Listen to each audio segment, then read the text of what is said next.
My name is Doug Schuster. I did grow up in a family-owned business up in Elyria, Ohio, so I've been around plants all my life. Kind of become almost second nature to me. It was something handed down from my dad to me, and it's a passion that I do have. I did work at ATI, OSU, for a while, managing the greenhouses there and educating future greenhouse students and graduates. And then just this past summer, I did come to Kingwood. So far, so good, but some of the volunteers are a little...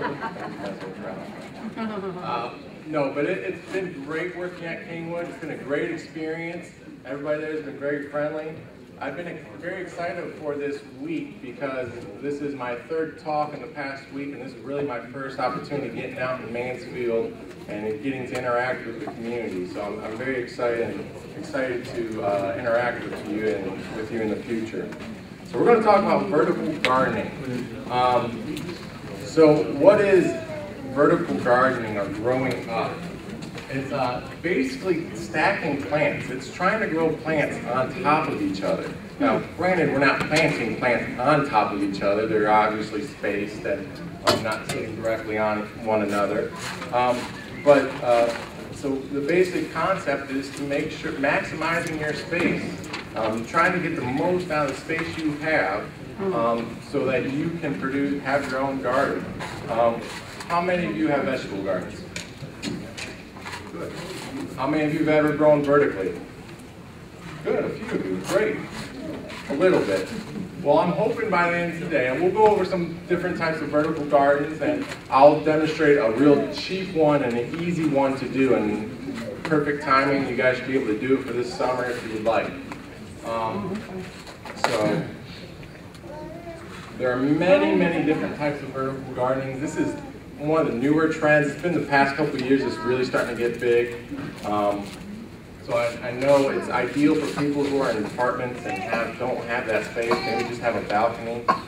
This is a very basic vertical garden. This is one I'll kind of go step by step with you and teach you how to do. I hope by the end of this you guys will have some practical knowledge and something you can take home and actually do for this coming season.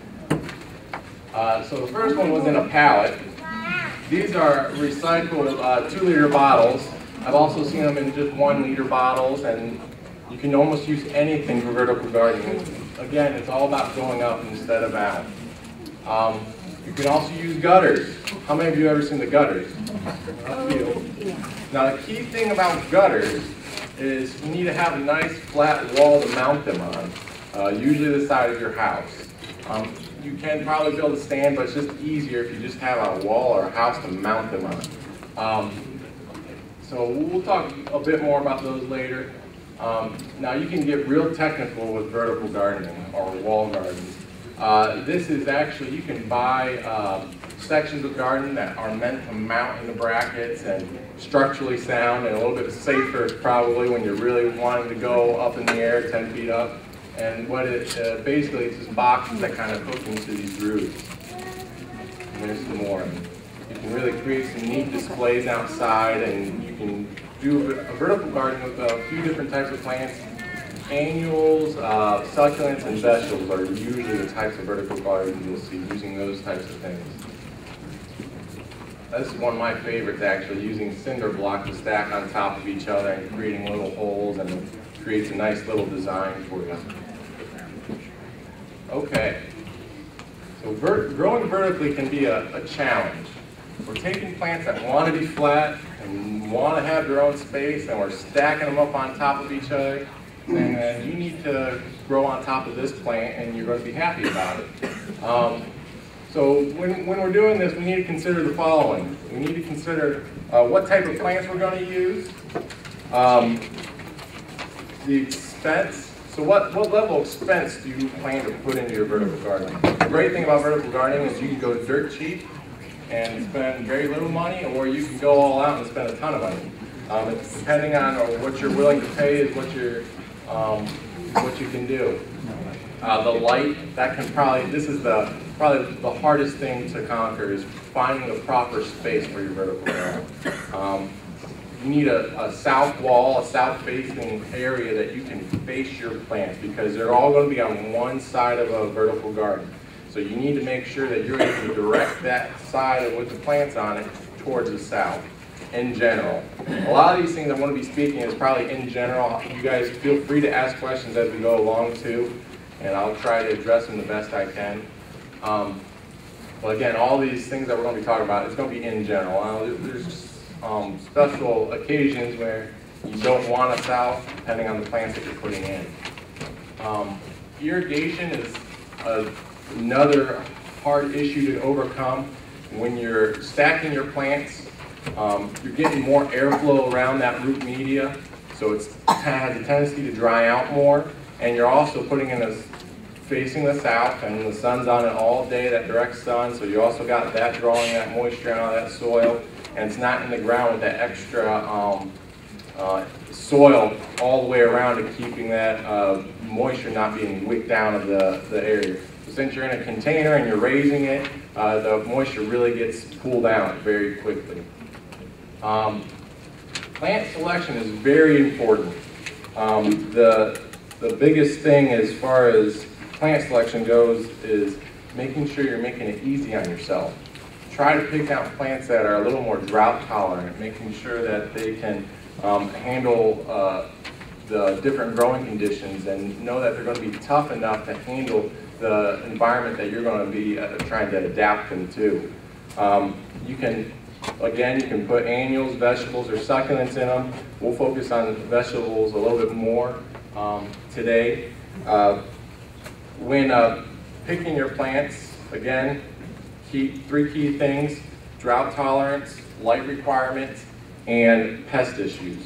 So if you're picking plants that are really susceptible to pests, you're just adding on to your list of things that you're going to have to worry about with this vertical planter.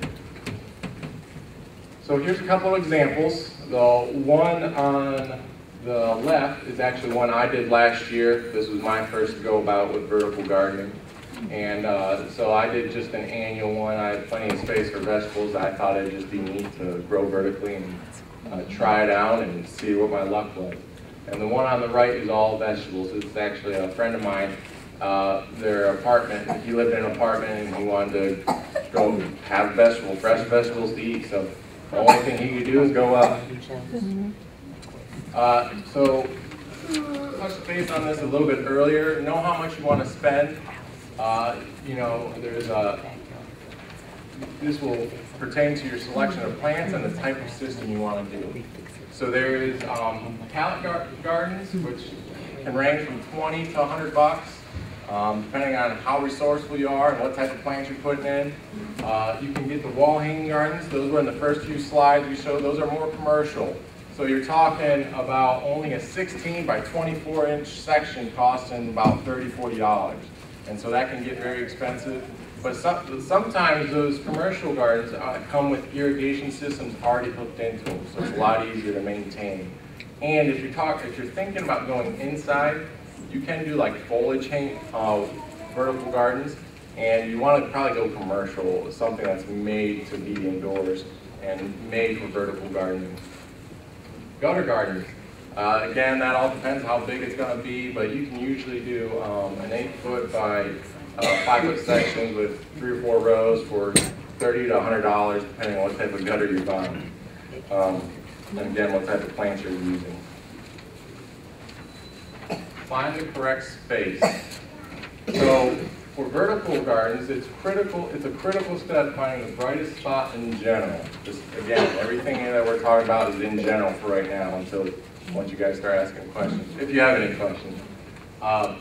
Face the vertical garden south, plant side, so the side of the pallet or the gutters. Find the sunniest spot you can on your property to attempt doing your vertical garden. If you're unable to orient the garden south, it will eliminate the types of plants.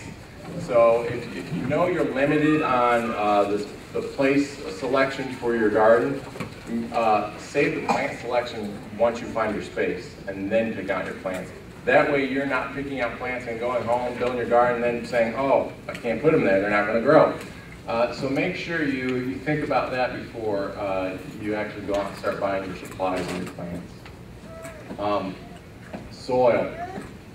So this is another tricky thing because you're going up and you need something that's light, you need something that can hold water really well, you need something that's going to be good for the roots and something that's going to be stable for the roots.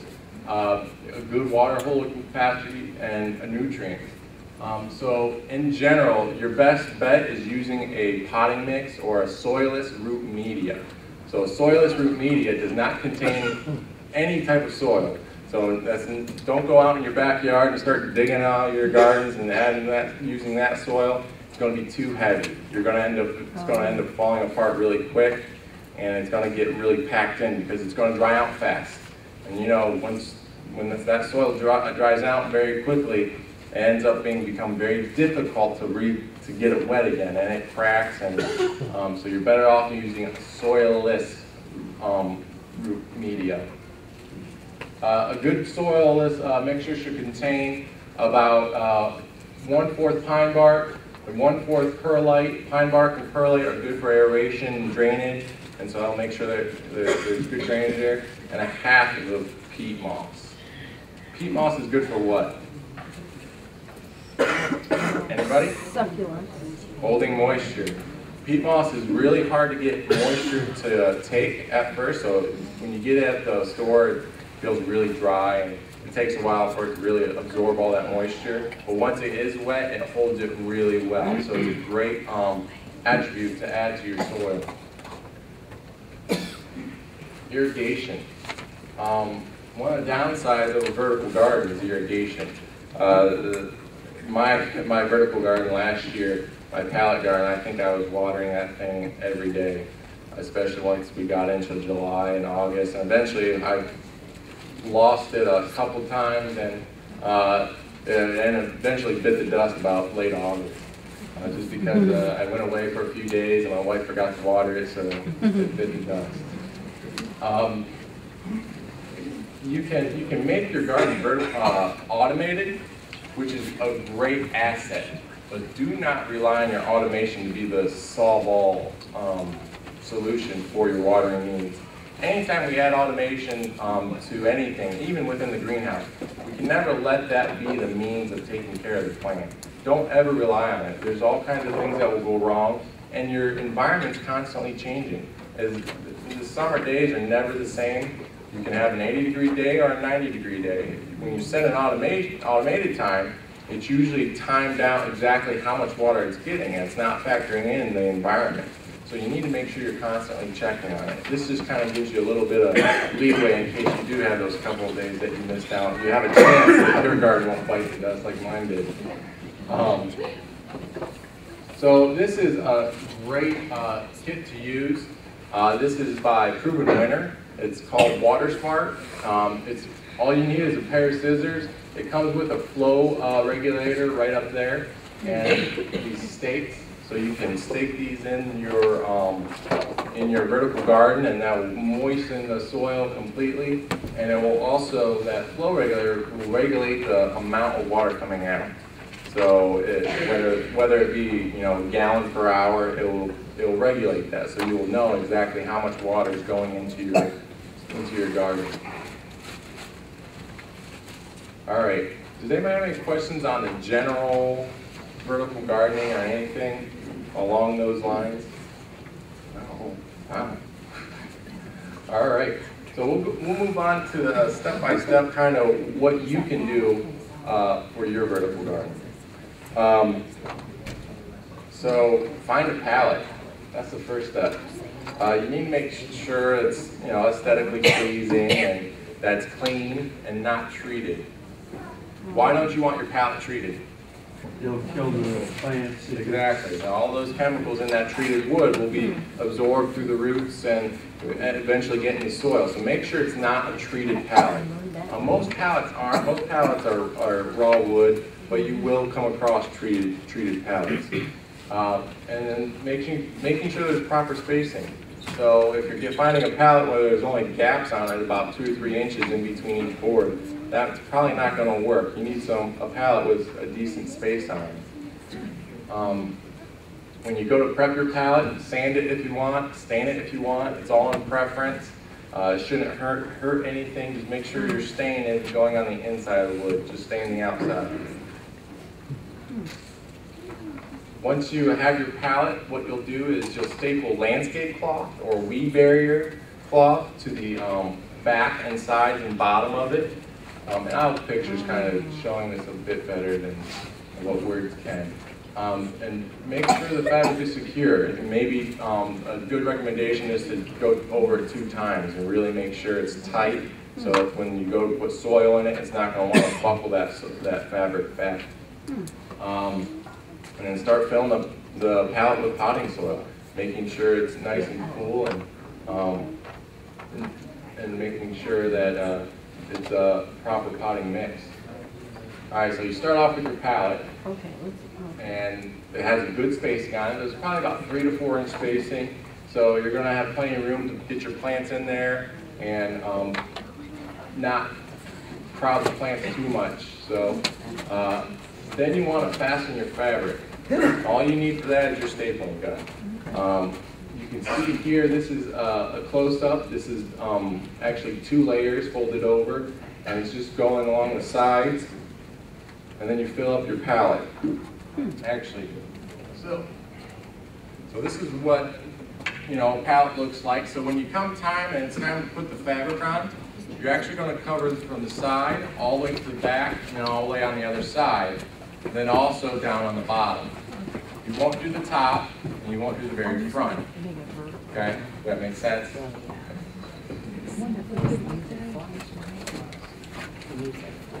Plants to use as far as vegetables go for the pallet. Salad greens work real well. They'll give, those are great because you can hack them back and then they'll come back down. And so they're really starting to get out of control as far as wilting and that. Herbs are another great thing to use. Peas, chives, radish, cucumbers, strawberries. Cucumbers are great, but make sure you plant them at the top of your pallet. That way they can just droop down and go down the sides of the pallet. But make sure it's a small cucumber. If you're using really large fruited cucumber, you're probably going to have breakage and it's going to end up ruining the stems. Strawberries work real well for hanging gardens. It's a great way to hang up your vertical garden and with the strawberries in it, especially if you don't got space for the strawberries. You should probably grow your pallet flat for a few weeks. Now if you can't, you can probably get away with standing it up, just be real careful. Or leave it slightly tilted back. Don't stand it straight up right away. You need to wait for the plants to kind of start tapping roots, so that way that you're less likely they're all just going to flop out when you go to stand it up completely straight. So once the plants have started to grow, again, it's safe to stand it up and feel free to do so. And the funnest thing to do with this is make sure you're experimenting and having fun with it. The vertical gardens, so many times we like to tell plants exactly what they need to do, and this is what the book says, and this is what it should happen, and then they don't do it. Isn't that frustrating? Yeah, they're like children, yeah. We say, okay, we're supposed to give you sun, we're supposed to give you light, and we're supposed to give you this, and fertilizer, nutrients, and then you're supposed to do this, and they never do. Or we say, well, I didn't do anything with them, and they look phenomenal. I didn't give them the proper nutrients. They're over in the shade, and they're doing just fine. So I like to have fun and try stuff that's not supposed to actually grow or supposed to actually work per se in that type of garden. I have a friend who is all about tropicals and banana trees, and what he would do is he would just harvest banana trees and bring them back and just stuff that should not survive in our zones is stuff for zone 7, zone 8. And sure enough, every so often you find a plant that's not supposed to survive that would make it through our winters and be just fine. So you can't, the books are a good guideline, but it's fun to kind of experiment and see what you can get to work for yourself. So that should be your end result. That should be what your garden should look like. Is there any questions? Yes? What kind of plastic did you use? Did you use the kind that water can go through, or can you use solid plastic? That's a good question. So for the very, You know, I only gave you one way to do the garden. So you can do one of two things with the pack. You can do the original way where I showed you as far as wrapping the back and wrapping the side. And that's the easiest and quickest way. Use waterproof for that. Poke holes in the bottom, so that way your water can flow out and it's not getting stuck up in there. But on the back, use waterproof, because when you go to put that up against your house, you don't want all that water and stuff getting on your house and whatnot. You're going to have a faded mark and all that stuff. Or you can attach plastic starting right here on this lip and go straight back. Or wheat fabric and go straight back. And then you can plant in the slots, and you can plant right here. That's actually what I did with mine. I took fabric and went straight back from the bottom lip of the wood and went straight back, and then I planted along here, angling the plants out slightly. And then I was able to keep my garden vertical right away, because I wasn't planting it this way, where you would fill the soil up completely and then plant, let it root out, and then tip it up. I would, again, take the plastic and go straight back with it, attach it in the back, and then I could plant along here, and it was vertical right away. Yes? How do you do that with the cinder block? As far as what? Keeping the soil from going down in. sticking? No, glue. Go get construction glue. Yeah, get cloth and go get super adhesive construction glue and glue in some fabric that way. Yeah. Have you ever used roofing rubber? Oh, for the back of the pallet? Yeah, actually, that's a good thing. If you are not using a waterproof backing, at least use roofing water sheeting on the very back of the pallet, and that will help protect your house too. Yes? So, gutters, I'll just go back to that at the beginning. We'll talk more about these gardens here.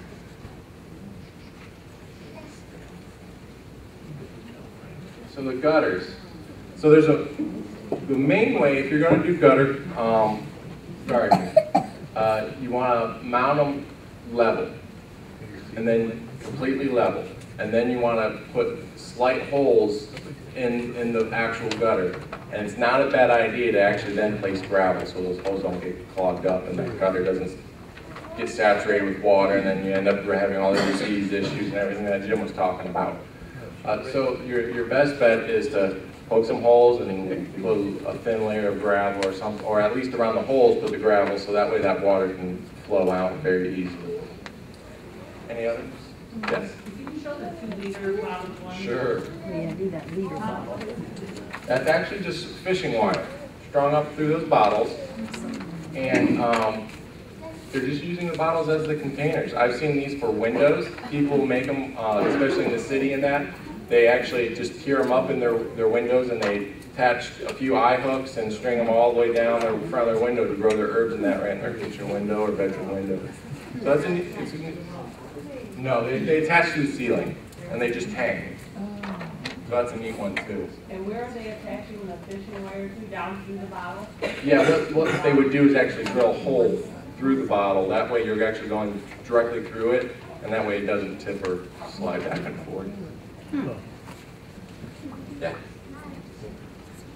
Could you use burlap in the gutters with the idea of Drainage. recycling to keep it moist? You could. I haven't heard of it. I don't know if it would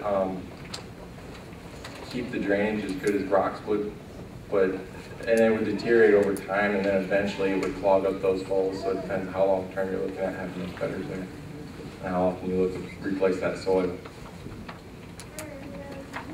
Any other questions? Yes. Have you made growing bags out of landscape fabric or plastic and hung it up? Make your own bags? Right, the pouches. Those are neat. Yeah, that's one photo I didn't have. You can actually make pouches and hang those on your wall, and those are really neat to do. They can dry out more quickly than what the pallets do, because you're just talking about a fabric, and that airflow that can go through that fabric will quickly dry out that soil. So that's something you really have to stay up on. It's even worse than the pallets. Yeah. Isn't Al's bag designed that way somewhat? Somewhat. Out bags are plastic though, so you don't have that water being wicked down the bags. So it stays in a little bit longer? What's that? It stays in the pouch longer? Yeah, it does, definitely. It can, and usually those Allen bags are usually put in patients or more annuals type things that are a little more hard, not hardy, but tolerate those conditions. How long do those things last? Pallets? Well, say Al's bags or pallets or... Well, Al's bags are plastic, so until the plastic rips, and it could be a couple of years, maybe one season if that.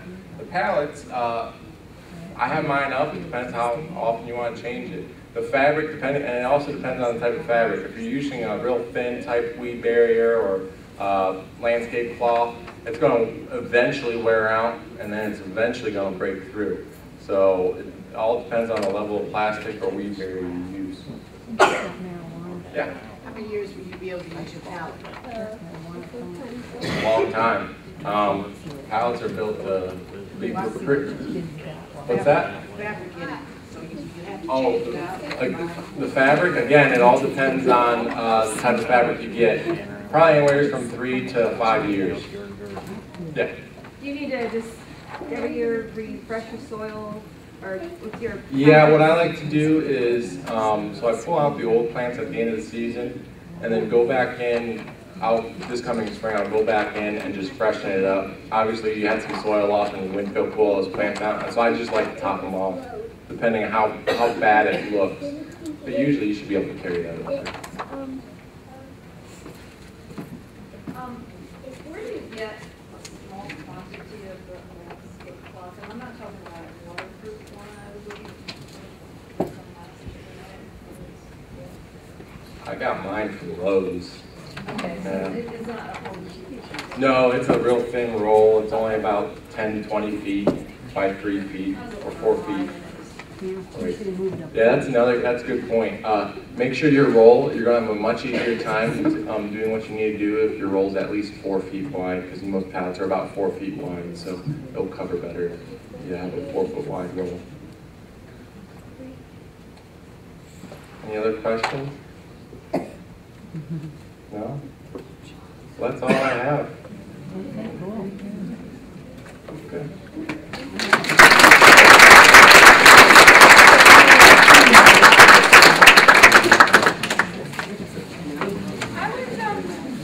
Just like to take a moment to get some feedback. I know some folks in the room have used pallets, some have used